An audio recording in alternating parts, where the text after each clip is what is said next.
গভীর জঙ্গলে বনের রাজা সিংহের সাথে দেখা হয়ে গেল ধূর্ত শেয়ালের।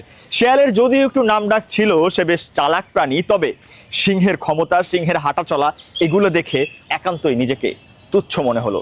ভাবলো যদি সিংহের সাথে একটু বন্ধুত্ব হয়ে যায়, তাই আশপাশে ঘোরাঘুরি করা শুরু করলো। সময় পেলে সিংহের পা চেটে দিত, একটু প্রশংসা করত, বলতো মহারাজা আপনার ডাকে পশু পাখি কাঁপে।